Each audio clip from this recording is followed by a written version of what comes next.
for doing the work that they've done for many years before. There was a time when $50 a day was a lot of money for a security job. And now people are getting paid £400 a day and $1,000 a day. I think that's fair. Those guys should lift their heads up and be proud of the fact they're getting paid that kind of money, because they surely deserve it. The military is spending about $25,000 per soldier per month in Iraq. That's about what it costs them to keep soldiers in there. It's not a very cost-effective sort of operation. If you hire a private company, you'll pay the private individuals quite a bit of money, but you're only paying them for a short time for a specific mission. 40% of the Pentagon's contracts had no bidding on them. They just simply accepted the price offered by one company and ran with it. He just was given a 293 or 295 million cost-plus contract over a 3-year period. It has been a very controversial contract because Tim Spicer, who is one of the owners of Aegis, has an interesting reputation. I find it absolutely incredible that Tim Spicer would end up with such a huge contract in Iraq after, when you look at his previous missions, there were 2 massive failures. One in Papua New Guinea, where he ended up being put in jail, basically, and the whole mission just went down the tubes. And the other was in Sierra Leone, when that didn't work out either.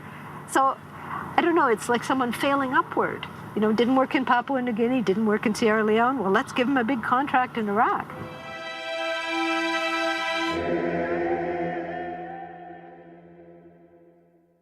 And what normally happens if you or I committed a crime is that the place that we're in would be responsible for prosecuting it. And the challenge, the irony of this industry, is that they don't typically operate in healthy states. They're not operating in Iraq because good things are going on there. They typically operate in failed state zones, in combat zones. That's the nature of the business.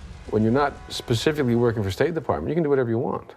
And within the rules that exist in Iraq or Afghanistan, there are no rules. The CPA, the U.S., the Coalition Provisional Authority, the little quasi-government that we put into being, specifically stated that contractors don't fall under Iraqi law. If you look at it from the Iraqi point of view, that means that contractors can operate with impunity in Iraq.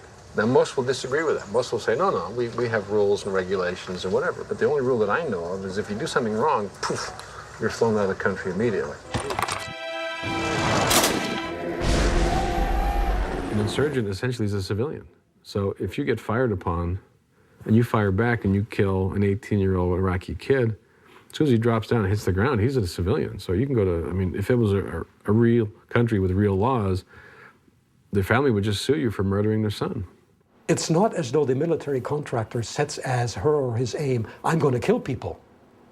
It's not that at all, but rather, I'm going to make my professional proficiency in the use of force available to you under these and these conditions. I will try to use it as little as possible, because anyone has the duty to use force as little as possible, but there may be occasions when there's no choice. Bismillah wallahu akbar.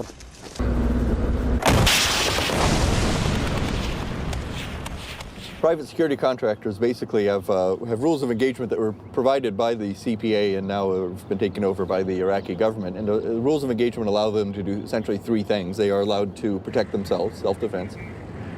They're allowed to protect their noun, the person, place, thing, organization.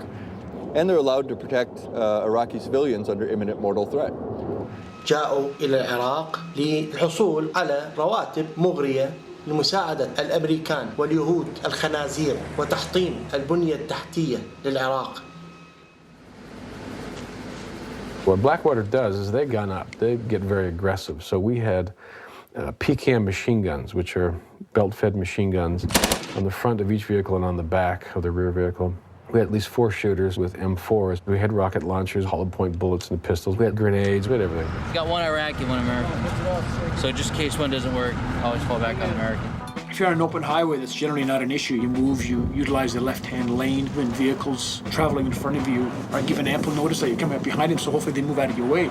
If they don't move out of your way, then you've got to maneuver around them. What they also adopted was the U.S. military stance of keeping people 100 meters or 100 yards back, which is easy if you're in the desert, but if you're in the middle of rush hour traffic in Baghdad, it's a little bit more hypothetical. You have to drive aggressively. It's a hostile environment without question. So if there's a vehicle in front of me and it's not moving out of the way, you've got to take some evasive maneuvers. You've got to go around that vehicle. You've got to take a different route. You may have to make contact with that vehicle to let it know that it needs to move out of the way. You tell people, you yell imchi, you know, back. And if they don't see your fist or they don't see, then the gun goes up. If they don't see the gun, then a round is fired, usually from the PKM. It creates like a zipper pad in front of the car. And if they don't stop, then the second burst goes into the engine. And if they continue to come, then the third one goes into the driver. If I believe there's a vehicle that's suspicious, and that vehicle would be called out to the entire convoy. I guess example, possible threat, 9 o'clock. And depending on where the threat is, we have predetermined operating procedures to deal with that threat. You actually have what they call a hate truck or call it a CAT vehicle, counter-assault team. Their purpose is to raise hell. So let's say the principal gets hit. Well, they show up, they're supposed to just lay in to the people that are firing long enough so that the principal can get off the X. Now, does Blackwater piss people off, and do people rolling around with machine guns pointed at pit? Yes, of course they do. America. No. Yeah. No. Blackwater takes its cue from the U.S. military. If you wonder where this aggressive attitude came from, where the thumbs on the 50 cals, you know, stay back 100 yards, it all came from the U.S. military. Those are standard operating procedure for the U.S. military in Iraq. You can watch the TV blurbs about, you know, hearts and minds. That's crap. I mean, when you're driving from the airport to the green zone, you don't give a shit about hearts and minds. You just want to get there alive and get back alive.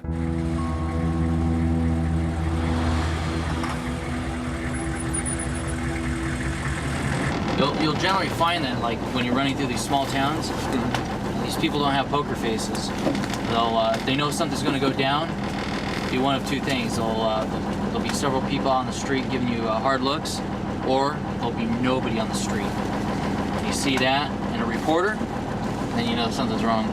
There are guys who get paid $2,500 to go fire an RPG at a U.S. convoy, and then now it's down to $250. And there's people without jobs there, so. Are they mercenaries? No, it's just kids who get paid $250 to go fight. If you do it every month, you get $250 a month. It's no big deal. What you're seeing is a whole bunch of pissed off unemployed people taking shots at Americans because they can. Just like if you were occupied here and there were Russians driving around, wouldn't you go out and with your friends and go take shots at them?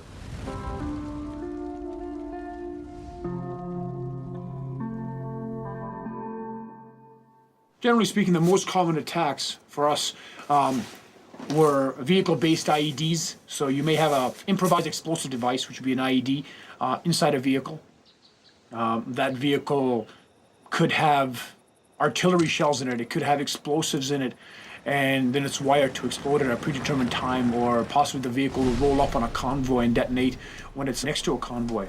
You can have pre-positioned improvised explosive devices along a roadway, in tumbleweed. IEDs were placed inside the tumbleweed in their common sight, so when you drive up, you really don't have any notice before it detonates. They were stuffing something inside the drainage. They were stuffing something. Could be an IED. Have somebody check it right over here past the tank. The idea for the high-profile people is that if you look bad and you act bad, people will take you as bad and won't mess with you. I think that's faulty. My impression, Blackwater exports a very American mindset to the job. When you're in the team house, watch American TV, and there's some Chileans and some Canadians, but the bottom line is it's an American place. I'm in a compound. I spend most of my time in that government compound, and when I'm out and about doing my job, then I have incidental contact with the locals. That's about it. You are separating yourself out from the locals. They're not going to talk to you. They're not going to give you the information that you might need to not go around that corner and run into an ambush. You go into a British-style organization, and it's almost like Lawrence Arabia. They haven't gone native, but they're very comfortable with the fact that they're working with Iraqis, eating Iraqi food, working within an Iraqi system. When they go out, when they talk to people, they don't feel they're in a foreign country as much. Americans live in a bubble, and whether it's the music they play, whether it's TV they watch, whether it's the clothes they wear, they just export Americana with them. So obviously they have a harder time understanding. When you go down the street and you see, let's say, 100 people, the British and the foreign companies read the street a little better than the Americans do.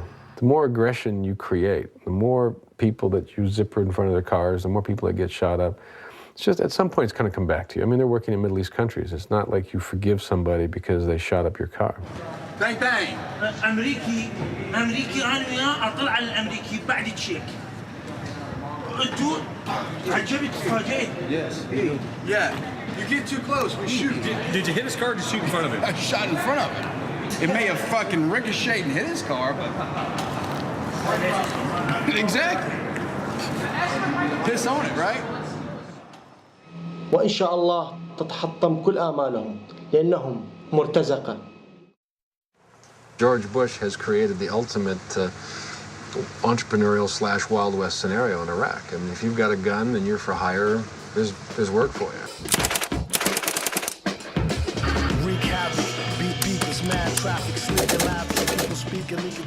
Hey guys, 2 weeks left and I am finally starting to adjust to the heat. We have some interesting issues with equipment here. You can get official suppliers like Heckler & Koch to ship stuff in, but you need a shitload of permits signed and stamped by the US State Department because there is an arms embargo against shipping stuff like this into Iraq. It's so much easier just to go to the black market up in Sadr City, but that whole area is now a complete no-go zone for contractors as all of Muqtada's men have gone nuts. So we have to send our local Iraqi fixers up there to do it for us. PKM machine guns, brand new in the packing grease, used to cost about $450. But since they're all kicked off in Fallujah, they have now gone up to over $900, and that is for some rusty piece of crap that has been dug up out of a trench. An Iraqi AK-47 costs about $100, but a really nice quality one like a Russian or a Romanian AK with a